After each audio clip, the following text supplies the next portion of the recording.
I'm going to say something slightly controversial. In fact, I'm going to say something that you may or may not agree with. I'm going to say something that a lot of people overlook, and it is a big impediment to their own success, whether this is in their social life, in their relationships, or in their business life. Maybe it's in their school life, but whatever it is, this is the main problem, the roots of their problem that they are overlooking. So, what I'm talking about is getting out of your own way, or more importantly, getting over certain self-defeating behaviors that we all do when it comes to developing ourselves, especially on this road of self-improvement where the going gets tough and a lot of people end up quitting. Essentially, what I'm speaking about here is self-sabotage. Self-sabotage basically refers to thoughts or behavior patterns that hold one back from achieving the success that one craves or one aims at getting. If you have a goal or an objective that you want to achieve, but you don't really believe in yourself, you don't really want to get there, whether it's consciously or subconsciously, then you will do certain self-defeating habits or certain self-defeating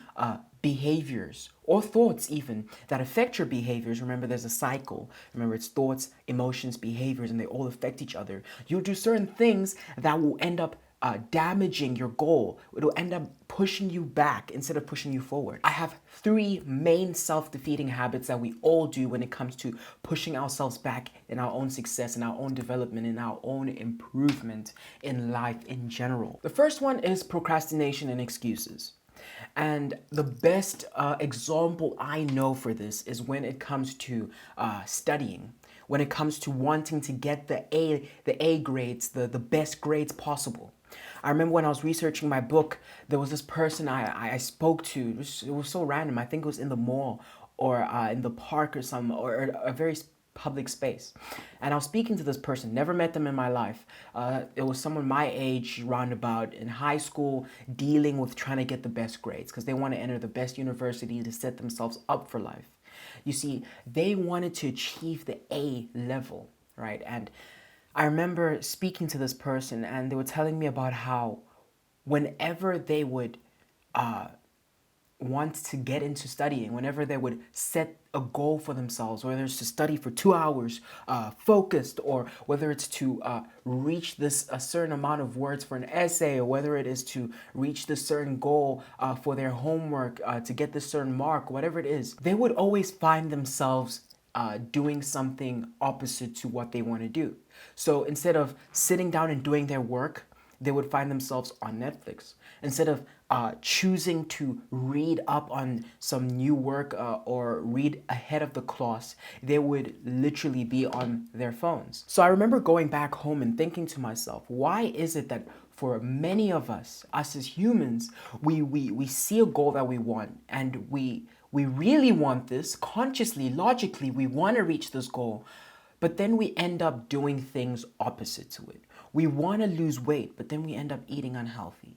We want to reach this certain amount of sales, but then we end up giving up on our own product. We end up not reaching that certain amount of sales because we don't believe in our products. We pull them away from the market.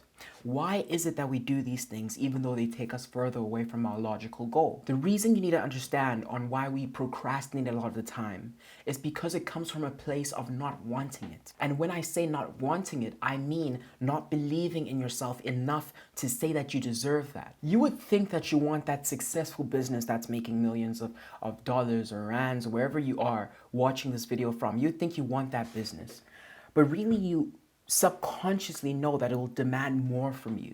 Yes, you can have all that money coming into your business, but then you'll also have more employees. You'll have more pressure from investors. You'll have a larger market to cater to. Yes, you want to reach those A-level grades, but you know that you will have to put in 100 times more effort when it comes to studying, when it comes to working. You'll have to focus for longer periods of time. Yes, you want that washboard body. You want that body that attracts eyes on the beach. You want those abs. You want all of that.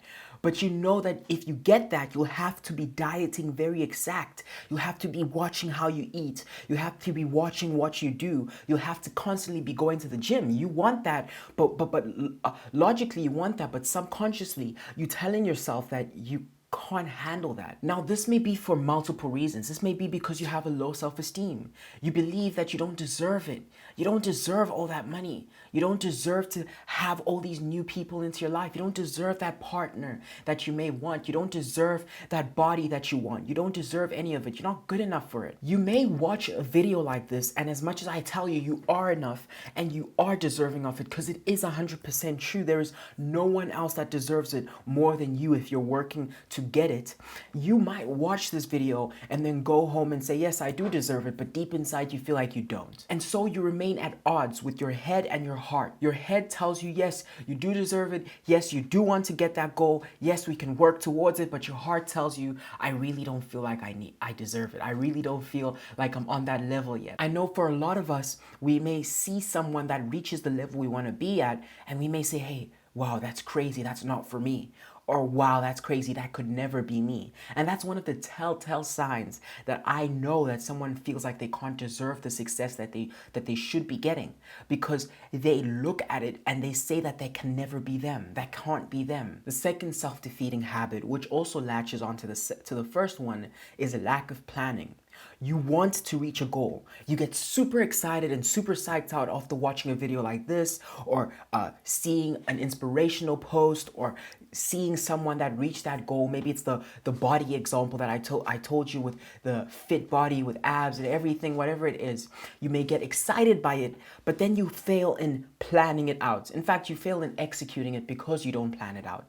You want to get the grades you want, but you don't have a structure. You don't have a plan. You don't have a timetable. You want to market out your products to this wide array of people. You get super excited by the goals that you can get through advertising and so on and so forth. But you don't have a plan as to who to target in your target audience. You don't have a solid marketing plan as to what's going on in the environment, that being the business environment. You don't know exactly how to go at it. Remember, a plan of action is extremely crucial to your success.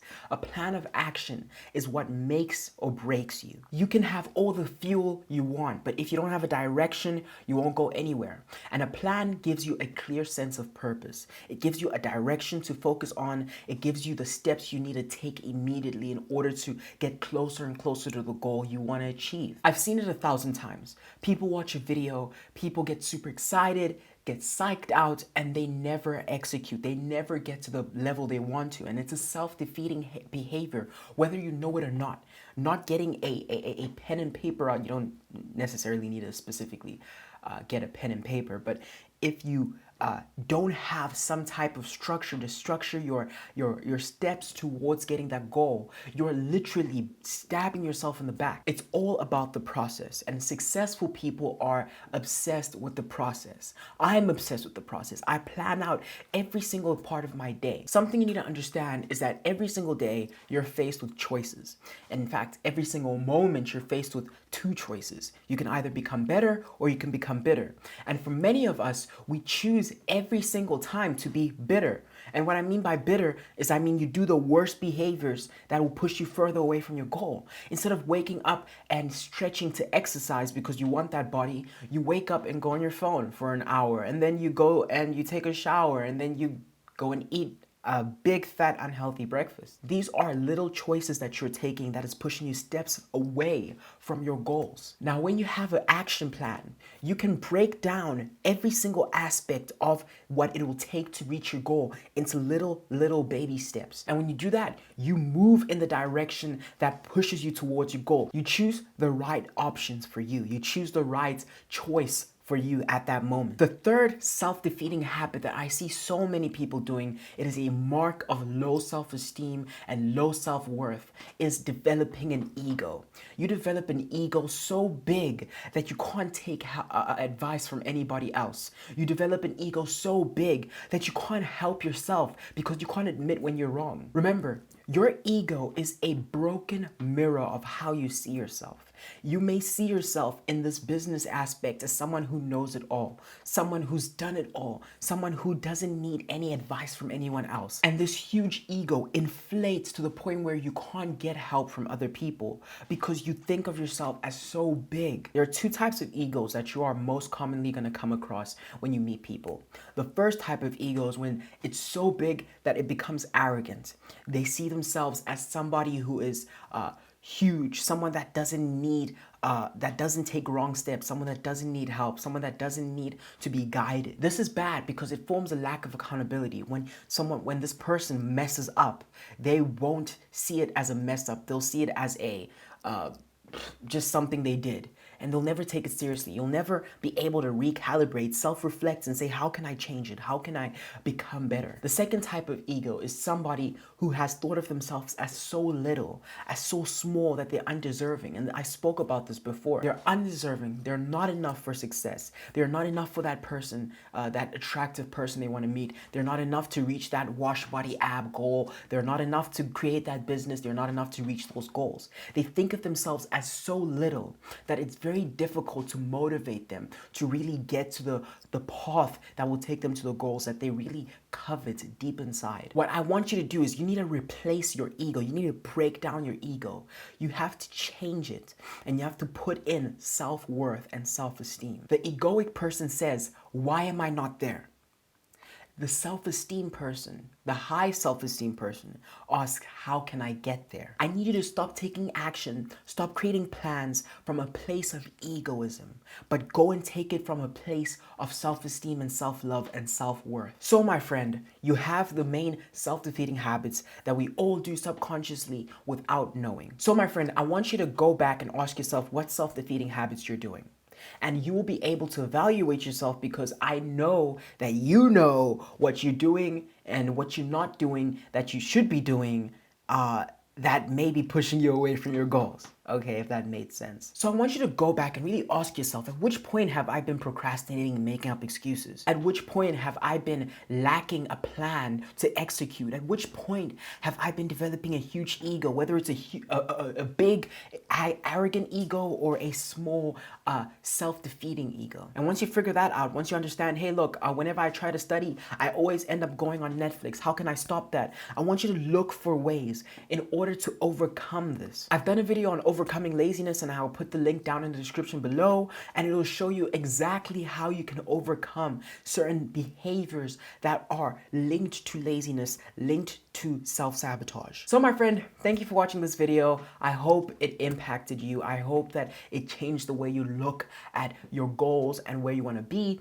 and I hope that you enjoyed it as much as everything you've watched today. If you want to speak to me directly, the link is in the description below. You know what to do. Just click there and you can speak to me on email, as well as if you want to read the self-help book that I've put that goes through every single aspect of self-help in a very condensed 102 pages or so, in order for you to understand what I'm speaking about in my videos and for you to really get to the level where you want to be, where you can really intake all this information and use it to change your life. I also have a free personality quiz. If you want to know what type of personality you have, it's literally like a 2-minute or 5-minute quiz that will show you exactly what type of personality you have, and it'll send you an email talking about that. Well, this was AJ Lacal. Thank you for watching this video.